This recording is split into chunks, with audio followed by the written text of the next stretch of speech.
Herzlich willkommen zum Pomade-Shop YouTube-Kanal. Ich darf heute wieder ein Produkt für euch reviewen. Sogar zwei sehr zusammenhängende, also nicht zusammenhängende Produkte. Und zwar von der tollen Marke Rarecraft aus Polen. Und zwar geht es hier um von Hand hergestellte Produkte aus Polen mit sehr guten Inhaltsstoffen. Wobei, bei mir geht es jetzt heute um das Matte Clay. Und das Matte Clay ist ein wasserbasiertes Produkt. Das bedeutet, wir sind natürlich nicht mehr in 100% Natur, sondern wir haben auch synthetische Inhaltsstoffe, die das Auswaschen sehr erleichtern. Das bedeutet, das Produkt geht mit Wasser auch wieder aus den Haaren raus und ist etwas Mattes. An sich, vom Halt her, sagt der Hersteller, die haben immer so schöne Angaben. Und die Angaben muss man natürlich immer sagen, die sind natürlich schwierig auf andere Produkte, andere Hersteller zu verwenden. Das ist innerhalb des Herstellers, trifft es vielleicht zu, aber auf andere Marken. Hier haben wir jetzt bei dem Hersteller, bei dem Matte Clay, 4,5 von 5 Sternen.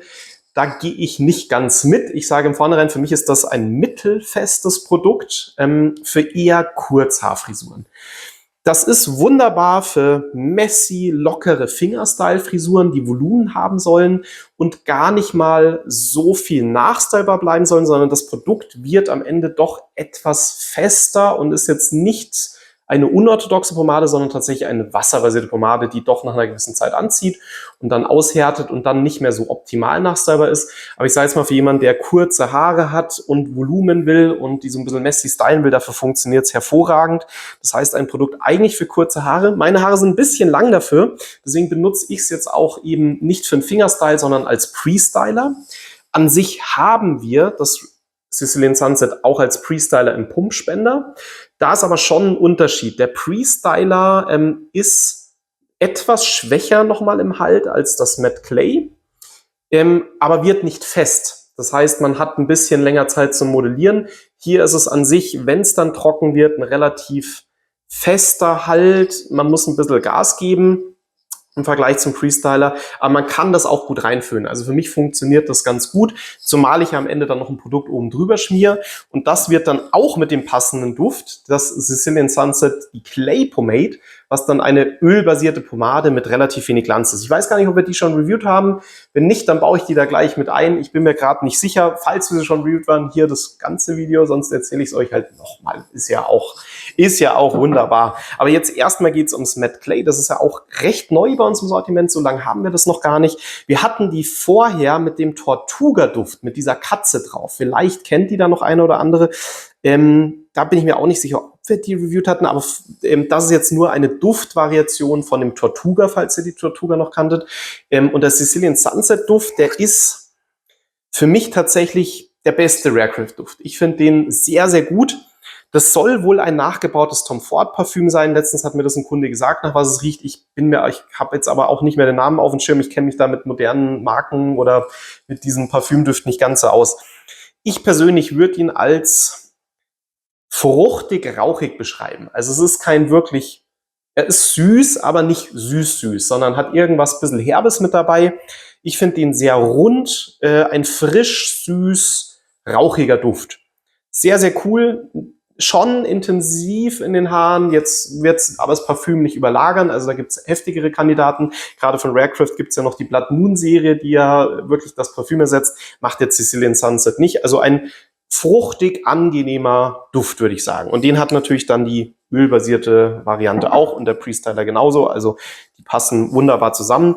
Deswegen, ich werde es jetzt mal reinföhnen und meine Frisur damit bauen und dann schauen wir uns am Ende mal an, wie trocken es ist, weil der Schein ist mit einem halben Stern angegeben. Also es sollte sehr, sehr trocken, sehr, sehr strohig aussehen.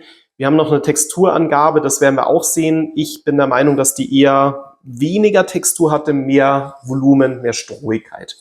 Aber wenn das genau das ist, was man sucht, an sich wunderbar. Ansonsten haben wir Bienenwachs mit drinnen von den Inhaltsstoffen. Also es ist jetzt keine, wie ich schon gesagt habe, es ist ein handgemachtes wasserbasiertes Produkt. Also wir haben jetzt nicht nur den Chemiebaukasten aus dem Labor, sondern wir haben auch immer noch schöne Öle drin. Wir haben Zaubernuss mit drin, wir haben Kamillenextrakt mit drin, wir haben Bienenwachs drin, wir haben Kannauberwachs, wir haben Arganöl, also auch noch eine ganz gute Pflege in Anführungszeichen, wobei dadurch, wenn die mit Wasser rausgeht, dann ist natürlich alles rausgewaschen. Aber an sich ist es jetzt kein Produkt, was eure Haare total ausgetrocknet hinterlässt, wie es bei manchen industriell wasserbasierten doch der Fall ist, wie ich finde. Gut, dann machen wir die mal in die Haare rein. Es ist so eine gräuliche Masse, die ganz smooth und cremig ist. Eigentlich wie so eine Handcreme, da ist kein Widerstand, die kriegt man ganz, ganz leicht raus. Dementsprechend leicht lässt sie sich auch verteilen. Wie ich schon gesagt habe, nicht der allerstärkste halt, deswegen für lange Haare als Stand-Up-Blown-Produkt ein bisschen wenig, würde ich sagen. Also, so als zum reinen Föhnen kann man damit schon mal was Gutes bauen, aber ansonsten, wenn ihr Kurzhaarfrisuren habt, die mit den Fingern stylt, ein schönes, angenehmes, mattes Produkt, was total easy reingeht und dafür dann eigentlich sehr gut hält. So. Machen wir meine gewohnten 3 Finger rein. Das ist so meine Menge. Ich weiß, wie viel ich zum Föhnen brauche.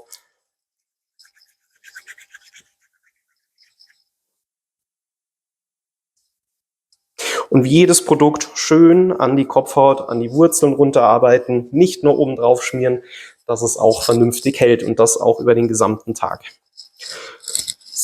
So, ich schmier jetzt zwar noch ein bisschen was drauf, weil ich will ja ein bisschen dieses glatt gezogen auf jeden Fall mal an den Seiten. Gut.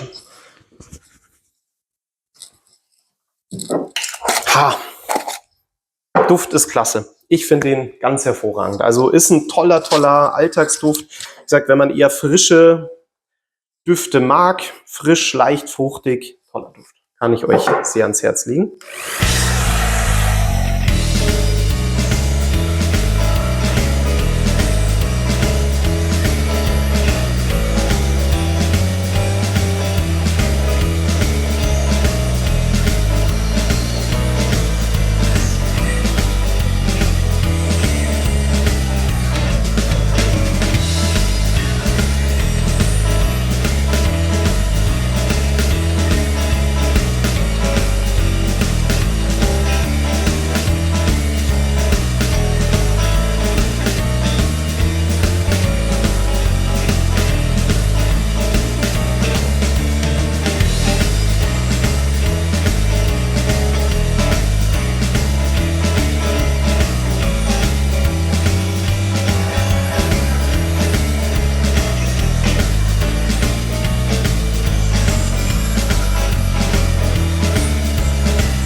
So, ich würde es jetzt mal so belassen. Wir sind jetzt schon sehr, sehr trocken.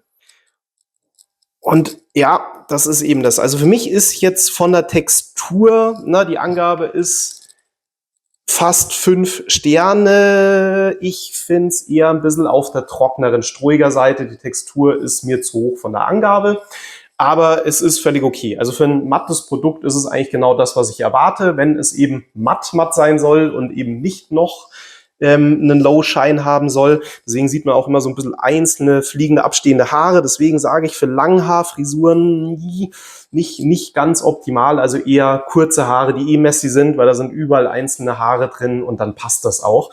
Aber so jetzt für mich als Freestyler ist es ganz, ganz ordentlich vom Halt.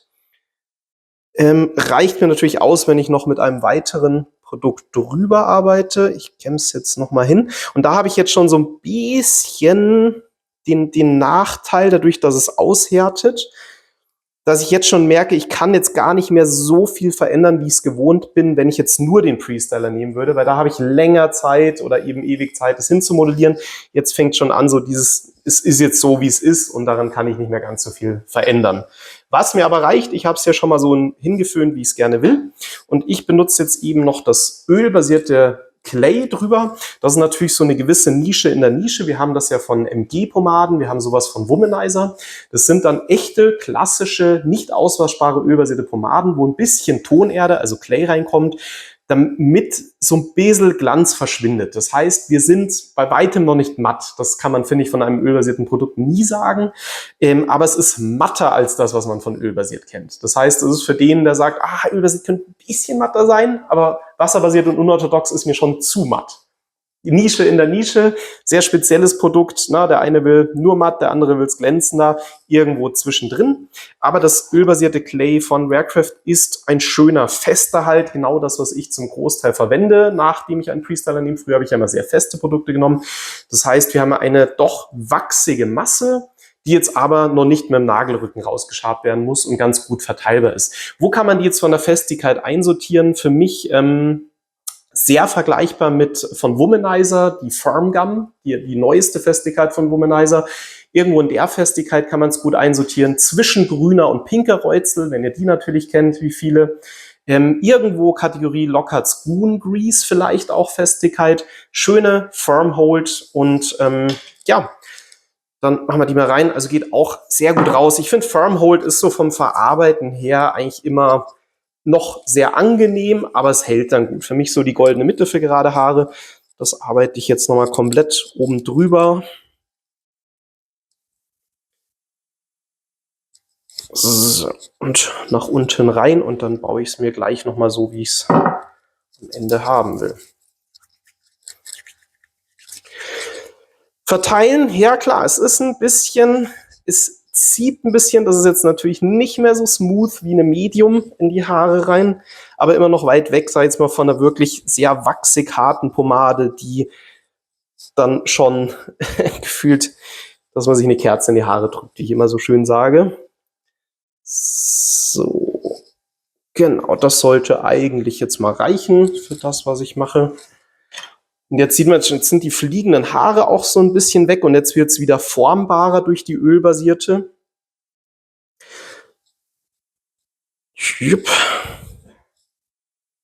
Und wo ist der Vorteil auch nochmal von dem ölbasierten Clay? Durch die Tonerde habt ihr immer mehr Volumen, als wenn keine drin ist. Also Tonerde gibt euch Volumen.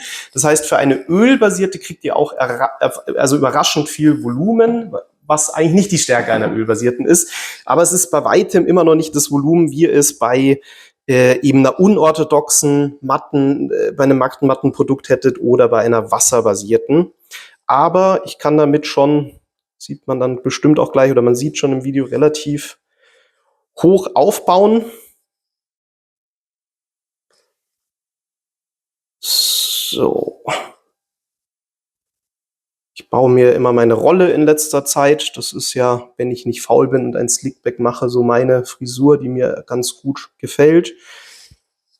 Ich lasse es jetzt mal so, da seht ihr schon krasses Volumen. Ist schon ordentlich, ordentliche Höhe drin.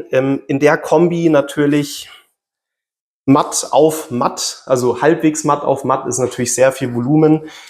Funktioniert für feine Haare sehr gut. Für dicke Haare wäre das jetzt nicht unbedingt die Kombi. Wenn ihr schon Volumen habt, dann wollt ihr diese Produkte vielleicht nicht unbedingt kombinieren. Da wäre dann eventuell das ölbasierte Clay als Standalone ganz gut geeignet, weil durch die Ölbasis kriegt ihr ein bisschen das Volumen raus, wenn ihr schon zu viel Volumen habt und kriegt eben so einen seidigen Glanz. Und wie gesagt, ich finde, das ist eigentlich ein ganz angenehmer Glanz, der jetzt nicht super ölig ist, aber auch nicht trocken aussieht.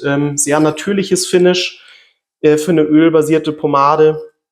Ich muss, trotz dass ich jetzt den Freestyler drunter habe, über den Tag ein bisschen nachkämmen und mal hin und wieder nachjustieren. Das gehört aber dazu, wenn man ölbasiert verwendet, aber es hält schon extrem gut.